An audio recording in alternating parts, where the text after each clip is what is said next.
Putol na paa. Dear Sir Jupiter at sa buong team ng Kwentong Takip Silim, itago niyo na lamang po ako sa pangalang Mildred. Ito po ay karanasan ko sa dorm na tinutuluyan ko. Tanghaling tapat noon nang matapos akong maglaba ng mga damit. Sa rooftop kasi ng dorm ang laundry area namin at doon din kami nagsasampay.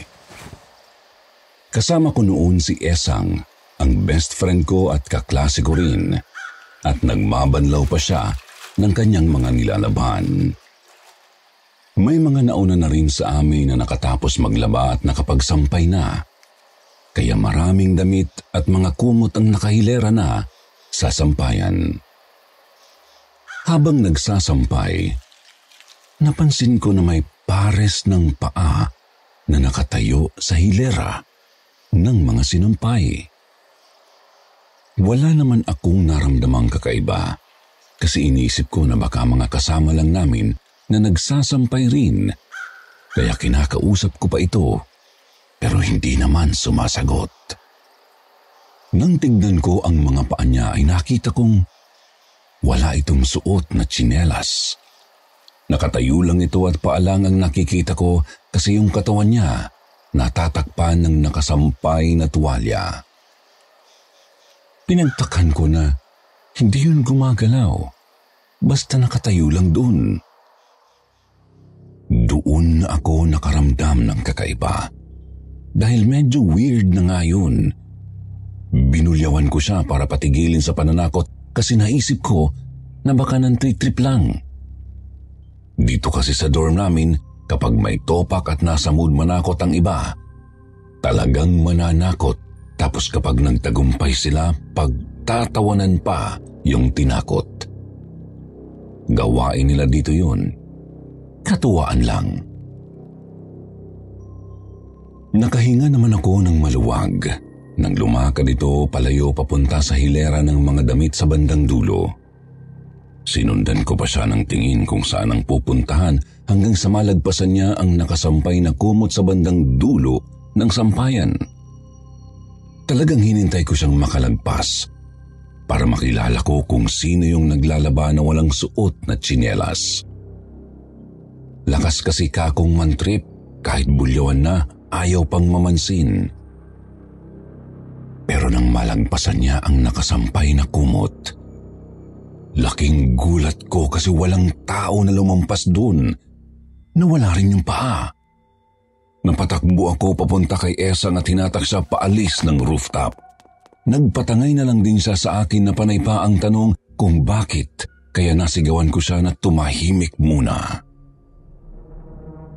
Nang tumahimik siya ay may narinig kaming tumatakbo rin pababa ng hagdan, kaya sa takot naming dalawa ay nagunahan kaming bumaba at pumasok sa aming kwarto. Hingal na hingal kaming dalawa na nagsiksikan sa higaan ko. Nagtitinginan kami at nagtatanungan kung sino yung tumakbo. Pero mas marami siyang tanong sa akin kasi bigla ko nga na lang siyang hinatak. Akala ko kasi mga sabi-sabi lang ang pinag-uusapan nilang pares ng paa sa rooftop na nanghahabol ng mga dormitorians. Pero napatunayan kong hindi pala sila nagbibiro, kaya sinabi ko kay Esang na nakita ko yung paa na walang katawan sa rooftop, kaya ko siya hinila pababa. Dahil sa takot niya, pinaghahampas niya ako sa braso. Matatakotin talaga siya. Kahit hindi naman nakikita, parang mas takot pa siya sa nakikita. Naikwento namin sa ibang dormitorians ang nangyari. At yun nga, kanya-kanya na sila na nagsalaysay ng kanilang mga experience. Gaya ni Ate Laika, na hindi lang pala sa rooftop na experience yung paa, pati na rin sa CR kung saan sila naliligo. Sabi niya, mag-isa raw siyang pumasok sa shower room. Bali kurtina lang ang nakatabing sa shower area kapag naliligo, kaya makikita talaga kapag may kasabay. All girls naman kami sa dorm, kaya okay lang na sabay-sabay kaming maligo. Marami namang paliguan, puro shower curtain nga lang ang harang. Hahatakin lang kapag maliligo para may tabing. Habang nagsasabon daw ng katawan si Ate Liza, may narinig siyang naglalakad papunta sa katabing paliguan. Dahil nga nakapikit siya kasi nagsasabon ng mukha, hinintay raw niyang isara nito yung kurtina at magbukas ng shower. Pero wala siyang narinig. Kaya nagmadali raw siyang nagbanlaw ng mukha para tingnan daw ang kabilang paliguan kung may pumasok nga ba. Sa tapat ng kurtina niya ay may nakita siyang pares ng paa na nakatayo lang doon sa kabilang paliguan. Makapal ang kurtina kaya hindi naman makita ang katawan ng tao kapag naharangan. Tinanong daw niya kung sino yung pumasok sa kabila at kung maliligo daw ba ito. Pero hindi raw siya sinasagot. Dahil daw sa curiosity niya, hinawi niya ang kurtina. Nagulat daw siya kasi wala namang tao doon at wala na rin yung paa. Tumakbo raw siyang pabalik ng kwarto nila kahit hindi pa nakakapagbanlaw ng maayos. Habang tumatakbo ay parang may humahabol daw sa kanya. Naririnig niya ang yabag ng humahabol. Ayaw niya namang lumingon dahil na nasa isip niya na baka yung mga paa ang sumusunod sa kanya. Kaya mas binilisan niya ang pagtakbo. Buti na lang daw at malapit lang yung kwarto nila sa shower room, kaya pagkapasok niya ay agad na isinara ang pinto at nilak pa ito. Dahil sa kwento niya, mas natakot pa kami lalo ni Esang. Halos magsisigaw na nga siya habang nagkikwento si Ate Laika. Magmula nun, kahit saan kami magpunta, palagi kaming nagpapasama. Kaya kami ni Esang ay palaging nagsasamahan kahit pupunta lang ng kusina. Isang araw, sabay kaming naligo ni Esang. Magkatabi ang ginamit naming shower. Dahil nga pareho kaming takot, panay kaming daldalan. Kinakausap namin ang isa't isa para malibang kami at mawala sa isip namin ang pwedeng mangyari. Nagpatugtog din kami ng music sa cellphone para wala kaming ibang maririnig na ingay bukod doon. Lahat na yata ay ginawa namin para lang hindi namin maisip o maramdaman yung multo ng paa o kung sino man siya. Pero maya-maya ay bigla na lang naging paputol-putol ang sound ng cellphone. Nainis pa si Esang kasi paborito niya yung kanta, pero biglang nawawala. Kaya panay-angal siya dahil humihina raw ang signal. Hinayaan ko na lang at nagpatuloy sa paliligo. Tapos ang ginawa ni Esang ay siya na lang ang kumanta. Tapos biglang nahawi yung kurtina sa dulong paliguan. Yung paghawi nito ay parang galit kasi pabigla na parang gustong hatakin ang kurtina. Kaya sinabihan ko si Esang na tigilan na ang pagkanta. Tapos nagtanong pa si Esang kung sino yung pumasok sa dulong paliguan. Pero wala namang sumagot. Sabi ko kay Esang, wag nang kausapin, pero makulit siya at hindi niya tinigilan. Kaya ang ginawa ko, binilisan ko ang paliligo. Maya-maya bigla na namang nahawi yung kurtina ng kasunod ng sa dulo hanggang sa hinawi ng hinawi ang mga kurtina hanggang sa kasunod na shower ni Esang. Pareho na kaming napasigaw ni Esang. Sinabihan ko pa siya na bilisan sa paliligo. Dahil tapos na ako, agad akong nagtapis ng tuwalya. Pagtapos ay kinuha ko yung mga damit ko. Tinatawag ko si Esang na lumabas na kami at doon na lang magbihis sa kwarto namin. Tawag ako ng tawag sa kanya pero hindi siya sumasagot. Nakikita ko naman ang mga paa niya sa loob ng shower na pinapaliguan niya. Kaya sabi kong bilisan na niya. Maya-maya, nakarinig ako ng malakas na katok sa pinto.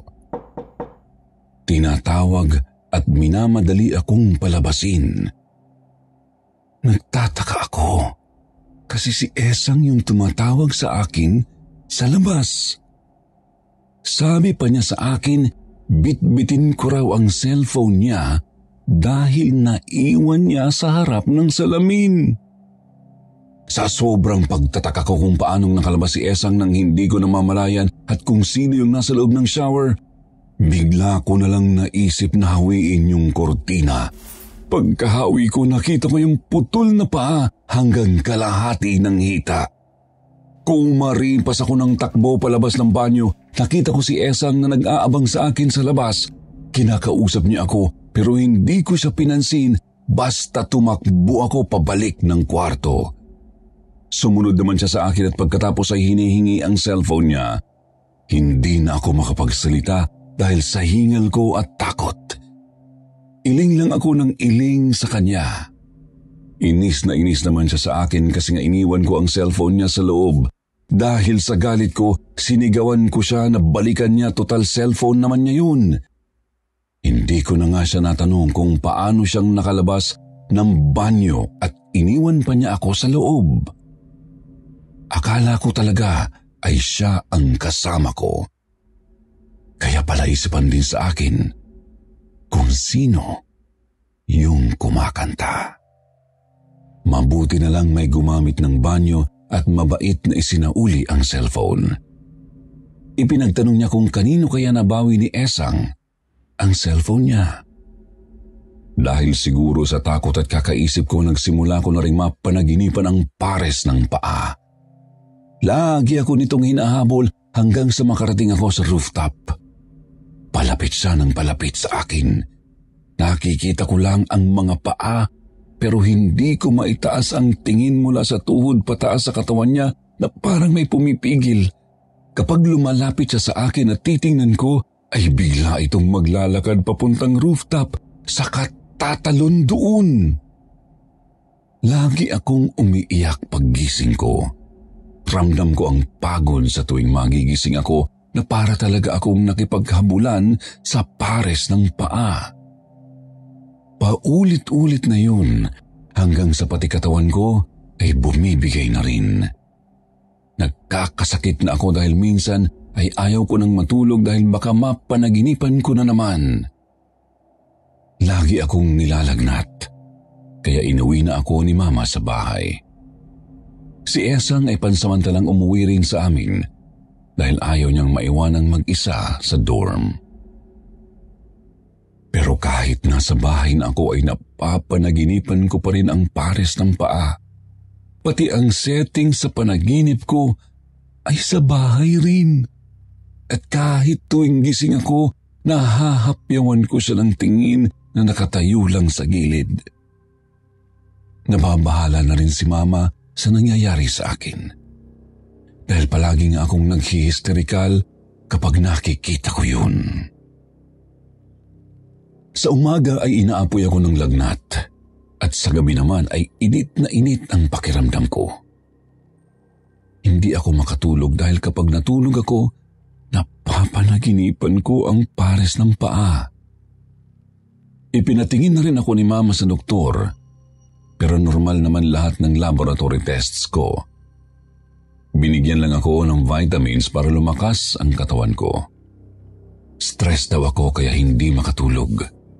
Dahil dun, dinala ako ni na Mama sa ibang manggagamot. Pinatingnan nila ako kay Nana Lina na isang albularyo. Nang dumating sa bahay si Nanay Lina, hindi ko alam kung bakit ang pakiramdam ko ay kakaiba. Natatakot ako sa kanya at parang gusto ko siyang paalisin. Bumulong pa ako kay Mama na pauwiin na ang albularyo dahil hindi ko naman siya kailangan. Pero nagalit si Mama sa akin kaya wala akong nagawa kundi hayaan na lang si Mama. Pero hindi talaga ako lumalapit sa albularyo. Ang init ng pakiramdam ko sa kanya. Parang tumataas ang dugo ko sa kanya. Parang may bumubulong sa akin na itulak siya. Pero nagpipigil lang ako kasi mapapagalitan ako ni Mama. Pagkapasok ni Nanay Lina sa bahay, ang bungad niya ay sumakit daw ang paa niya na parang tinutusok. Para daw siyang natitinik habang naglalakad. Kaya naupo agad siya sa sofa. Pagkaupo niya, naitaas niya ang paa dahil may kumalmot daw. Wala naman siyang katabi na umupo sa sofa.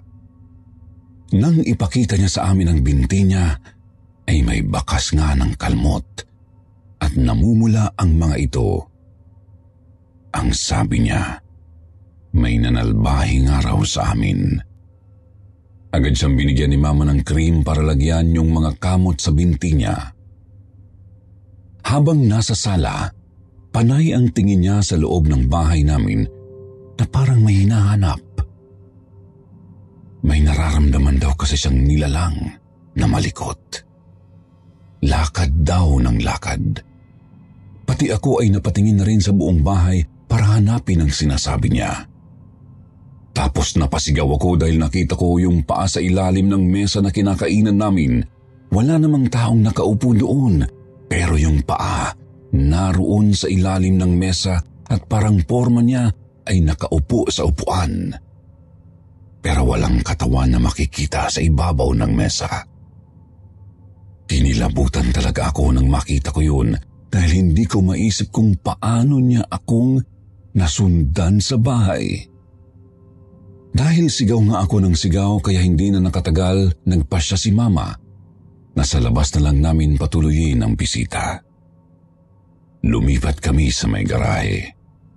Hinawakan ni Nana Lina ang ulo ko. Pagkapatong pa lang niya ng palad sa ulo ko ay napapaso na ako. Panay ang pagpapatigil ko sa kanya dahil pakiramdam ko ay masusunog ang ulo ko ng kamay niya. Parang may apoy ang palad niya. Bakas sa mukha niya ang sobrang pag-aalala nang matapos niya akong suriin. Sabi niya, may kasama raw akong espiritu na hindi matahimik. Panay daw ang sunod nito sa akin. Gusto daw nitong kunin ang katawan ko. Dahil yun daw ang katawan niya. Kailangan daw akong i-cleanse sa lalong madaling panahon bago nitong maagaw ang katawan ko. Agad namang ipinatawag ni Mama si Pastor Ariel sa papa ko upang gawin ang cleansing sa akin. Sobrang kinilabutan ako dahil sa mga sinabi niya. Sa takot ko ay para akong hihimatayin. Pero nilalabanan ko. Parang bumabaliktad ang sikmura ko na parang nakasakay sa roller coaster na parang gusto kong sumuka. Naririnig ko pa ang mga sinabi ng Mama ko na namumutla daw ako at pinagpapawisan. Kaya nagpakuha siya ng basang towel sa kapatid ko at pinunasan ako. Nakakaginhawa naman ang ginagawa sa akin ni Mama. Nang dumating si Pastor ay pinahiga nila ako. Pinagkumpisal niya muna ako bago ako dinasalan. Nakapatong ang kamay niya sa ulo ko. Ramdam ko yung init na nanggagaling doon. Pero hindi na nakakapaso na gaya ng kay Nanay Lina. Habang ginagawa yun ni Pastor ay nararamdaman kong parang may malamig na kamay na humihila sa paa ko. May malamig na bumabaon sa balat ko kaya napapahiyaw na ako sa sakit. Hindi na ako makapag-concentrate sa cleansing. Pumapalahaw na ako at sumisigaw na alisin yung nakatusok sa paa ko. Sinusubukan ko ring alisin pero wala naman akong mahawakang kahit anong nakakapit sa akin. Naririnig ko ang dasal ni Pastor Ariel pero may humahalong boses na hindi ko mawari. Pinagtatawanan niya ang mga dasal ni Pastor. Sinabi ko na may tumatawa. Tapos sabi ni Pastor na ang dasal lamang niya ang pakikinggan ko. Sinubukan ko. Sinusundan ko ang mga dasal ni Pastor para hindi ko marinig ang mga pagtawa. Dahil doon, mas dumiin na ang pagtusok ng kung ano sa mga paa ko. Namamanhid na ang paa ko at pakiramdam ko ay nalulusaw yung tumutusok. Hindi ko na ulit maipokus ang pagdarasal dahil sa paghiyaw ko sa sakit. Pero muli akong pinapabalik ni Pastor sa pag-concentrate. Hinawakan niya ang magkabilang tenga ko at sinabing pakinggan ko siya. Pinilit ko siyang pinakikinggan. Nakikisabay ako sa kanyang mga panalangin. Hanggang sa unti-unti ay nararamdaman ko ang paggalaw ng aking mga daliri sa paa kahit may tumutusok pa rin dito, pero at least naigagalaw ko na ang mga ito. Unti-unti ay nararamdaman ko ang paggalaw ng aking mga daliri sa paa kahit may tumutusok pa rin dito, pero at least ay naigagalaw ko na ang mga ito. Unti-unti na rin naglalaho ang paghalakhak na naririnig ko hanggang sa ang boses na lamang ni Pastor ang naririnig ko at sinasabayan ko. Maya-maya ay naramdaman kong may humawak sa mga paa ko kaya napatingin ako doon. Si Nanay Lina pala ang nakahawak. Hinihilod niya ang mga paa ko at napakasarap niyon sa pakiramdam dahil nanghihina talaga ang mga binti ko. Lumipas pa ang ilang minuto. Pinaupo na nila ako habang patuloy pa rin akong dinadasalan ni Pastor Ariel. Hindi ko namalayan, sa tagal ng pagkiklens nila sa akin ay nakatulog ako at nanaginip. Nakita ko ang pares ng paa at nakikita ko na rin kung sino ang may-ari nun. Isa itong babae na nakasuot ng puting pang-novice na madre. Umiiyak siya, tapos sapo niya ang tiyan. Lumapit siya sa tabi ko tapos humawak sa railings. Tiningnan niya ako at tinanong kung mamamatay raw ba siya kapag doon siya tumalon. Sabi ko hindi. Hindi siya mamamatay doon. Mamamatay siya sa impyerno kapag tumalon siya. Natigilan siya sa sinabi ko at tinanggal ang kamay sa pagkakahawak sa railings. Sabi niya, nagsisisi raw siya na nagpakamatay. Hindi na raw niya gagawin yun. Saka siya umalis na umiiyak pa rin habang sapo ang tiyan. Doon ko nakita ang malalaking hiwa sa likod ng kanyang mga tuhod. Pinagmasdan ko siyang maglakad hanggang sa maglaho siya. Nagising akong umiiyak. Sinalubong ako ng nakangiting mukha ni na Mama, Pastor Ariel at Nanay Lina. Sabi nila ay naging successful daw ang pagki-cleanse nila sa akin. Mukha nga, dahil simula nun, hindi na ako ginambala ng pares ng paa. Hanggang dito na lamang. Maraming salamat po at magandang gabi.